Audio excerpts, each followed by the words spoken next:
Hey there, Willowbrook, and thanks so much for doing our daily Devo. Today we are in 2 Thessalonians chapter 2, and Paul is writing to the Thessalonians about the end times, particularly because there are some false teachers who are telling the Thessalonians false messages about the end times.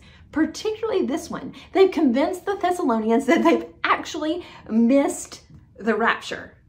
Wait, this is great application for us even right now, because there are lots of messages that I know you're hearing them, I'm hearing them too, from people with opinions about the end times. No, this isn't new or abnormal. People have been talking about the end times, well, since Paul's day. They've been talking about when it might come, when Jesus would return, but they especially like to do it when things feel uncertain, when there's anxiety or fear about the future.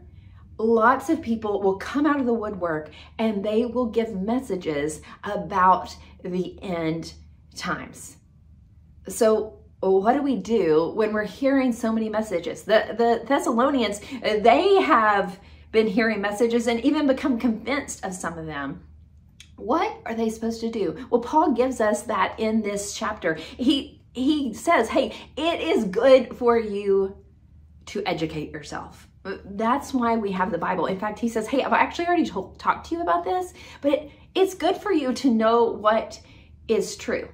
And listen, this is not the easiest passage to discern. And so for them too, even as they were reading Paul's letter, there's things that feel confusing that they have to be reminded of.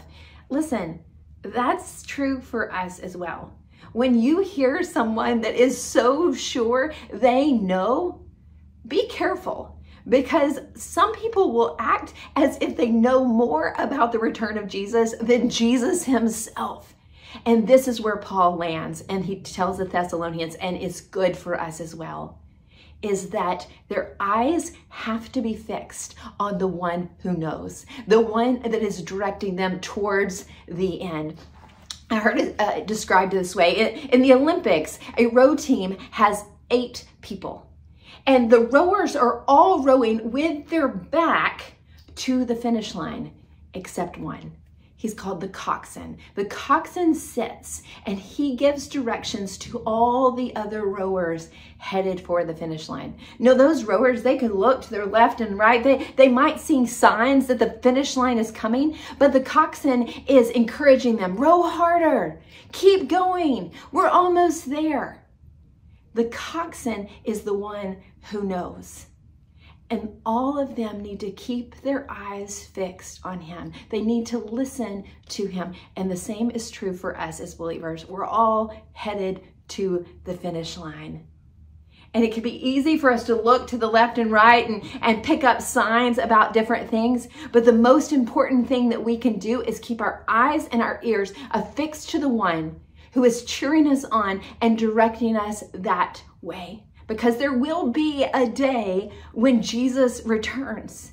May our eyes be fixed to that, to the one who is coming, so that when he comes, we've been watching. We've had our eyes fixed on him. And Isaiah tells us that, in fact, he will keep at perfect peace his whose eyes are fixed on him.